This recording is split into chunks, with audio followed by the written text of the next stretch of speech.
My name is Dr. Helen Morrison, and I've spent the last 42 years as a geriatric health specialist, walking alongside thousands of women through every stage of aging, from vibrant retirement to the quiet challenges they never saw coming.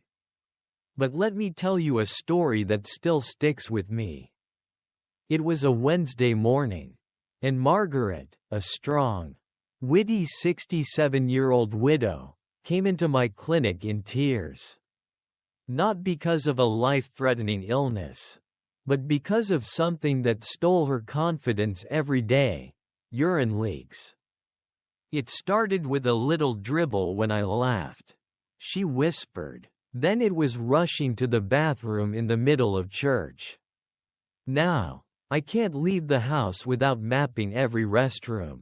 She thought it was just part of getting older.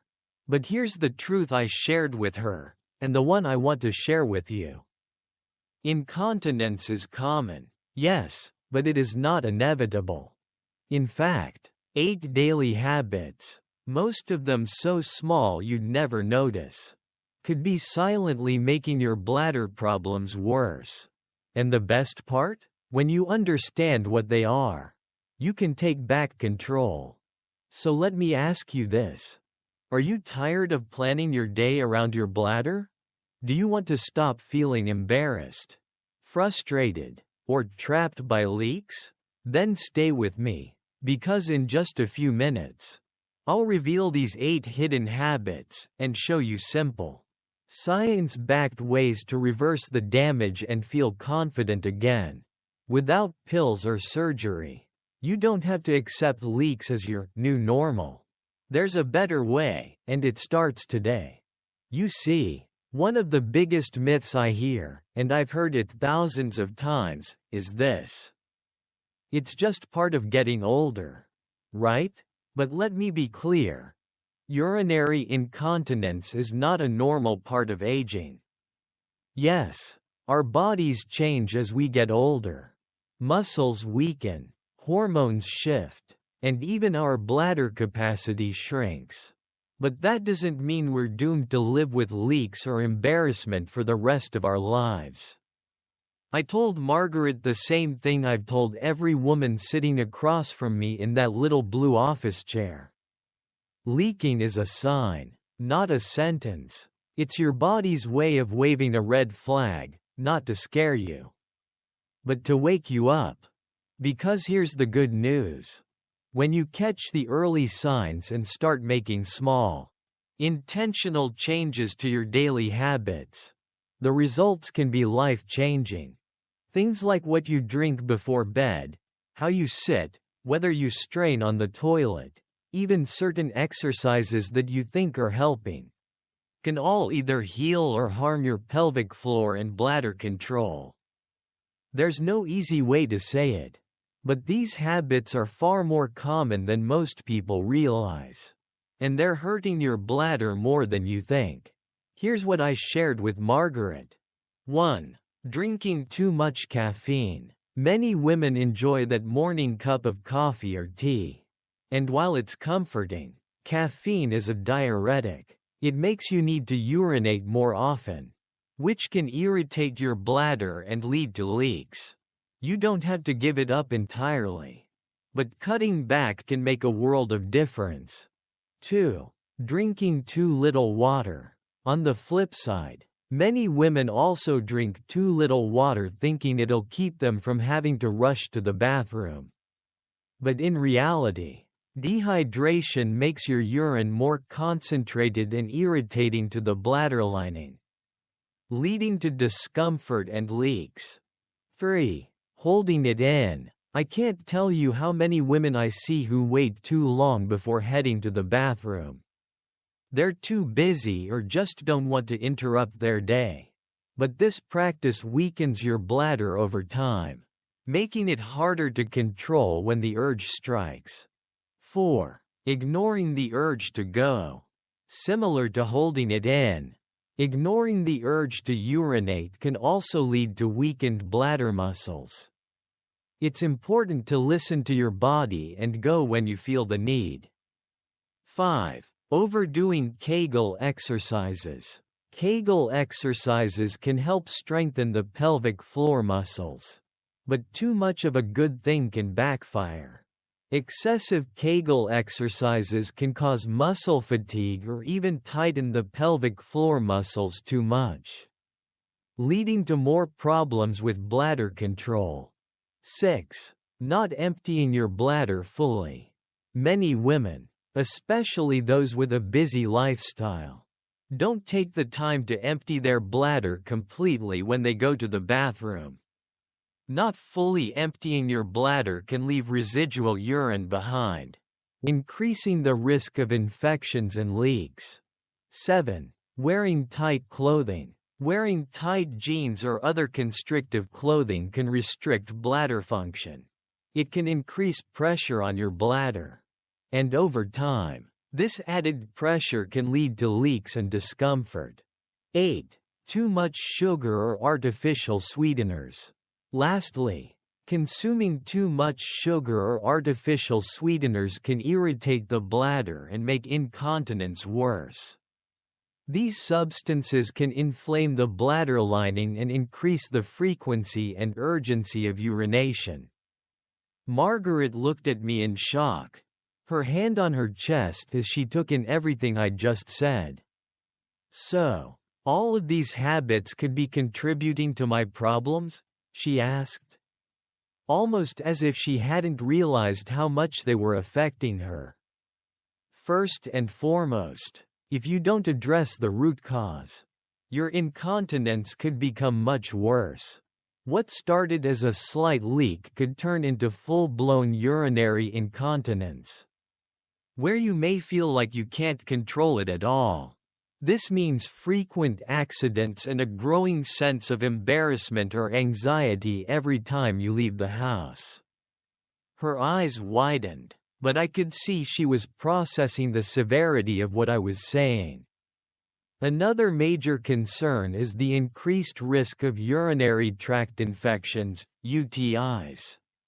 When you don't fully empty your bladder, bacteria can grow in the leftover urine, leading to painful and sometimes recurring infections. These infections can make your symptoms worse, and over time, they may cause damage to the bladder lining. Margaret nodded slowly, understanding the connection between her habits and these health risks. Secondly, if you're relying too heavily on Kegel exercises or holding your urine too often, you could cause more pelvic floor muscle weakness. Over time, this can make your bladder control even more unpredictable. Imagine being in a situation where you can't even make it to the bathroom in time. That's the reality for many women who don't take care of their pelvic floor. I paused to let that sink in.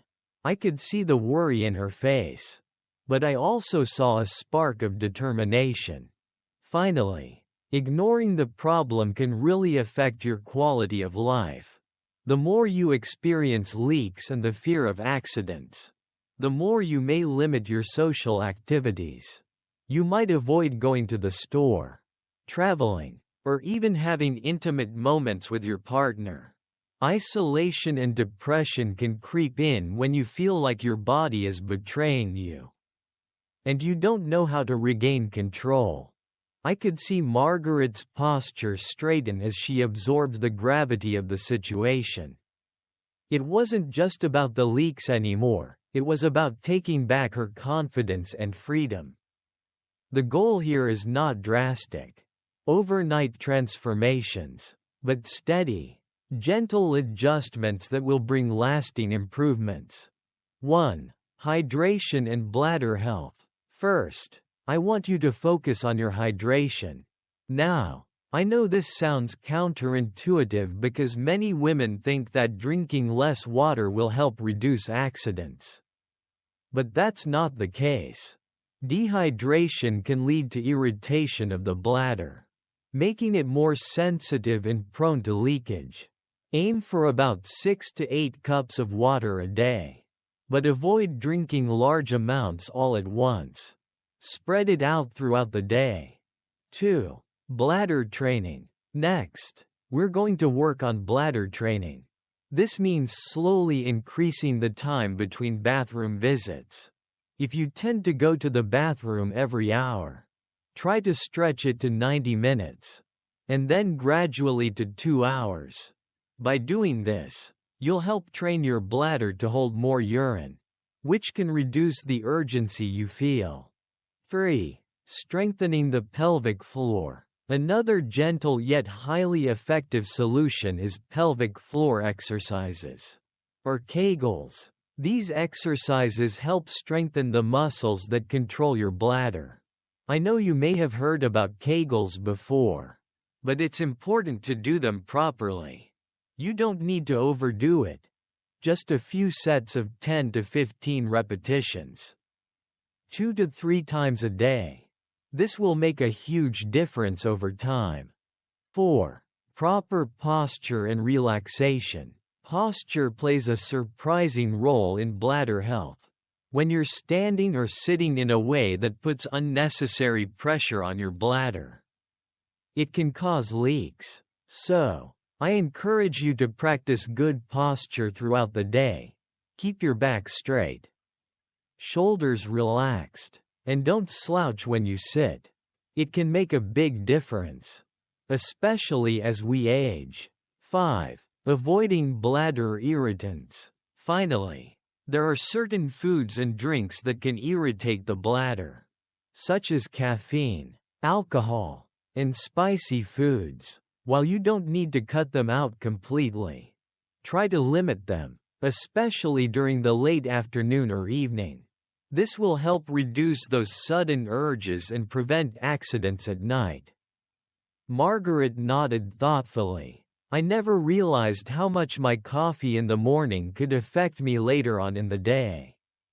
As I saw the spark of determination in Margaret's eyes, I knew that this conversation was going to shift not only her perspective on bladder health but also her entire approach to aging. I leaned forward slightly, making sure to connect with her. Margaret, I want you to understand something very important. Suffering from urinary incontinence is not something to be ashamed of. It's not a reflection of weakness or failure.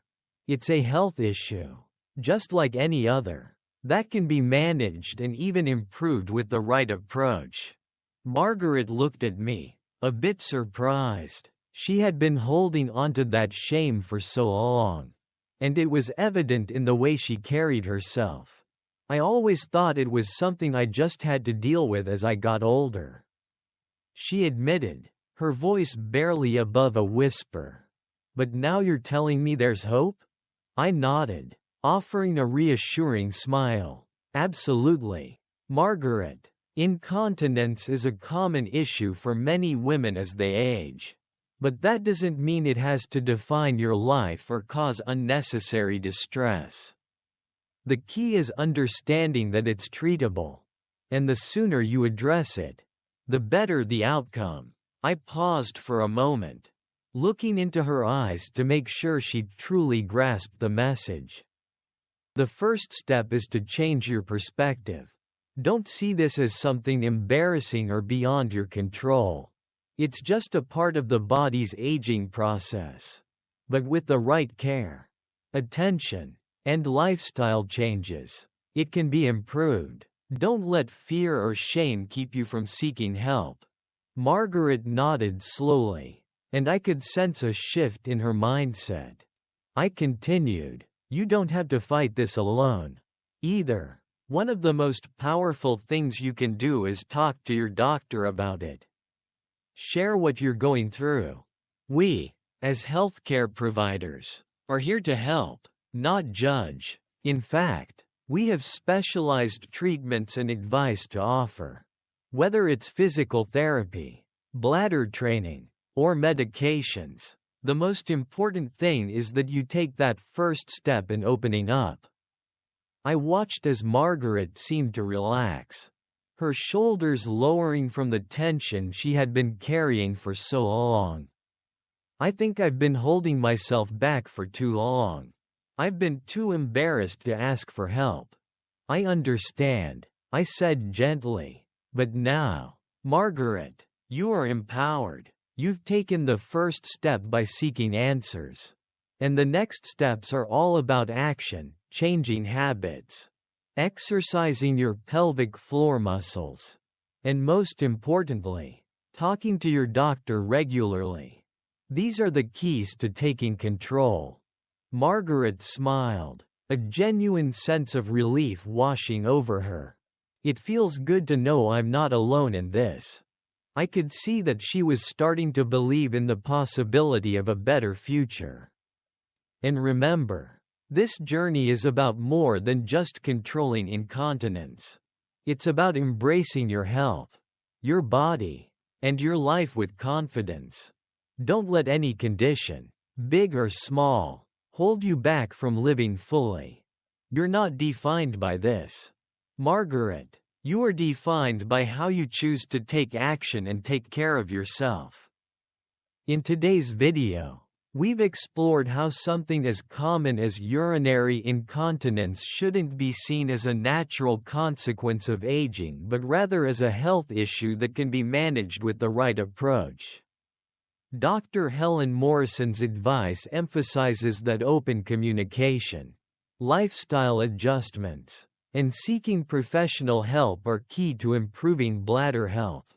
It's important to understand that no matter what health challenge we face as we age, we are never alone, and it is never too late to make positive changes. By changing our daily habits, like staying hydrated, exercising the right muscles, and reducing stress, we can take control of our health and live a more confident, empowered life. Remember, it's not just about managing symptoms, it's about reclaiming your health and well-being, and embracing the support available to you. Dr. Morrison's message is clear. You are not defined by your health challenges. So don't hesitate to talk to your doctor.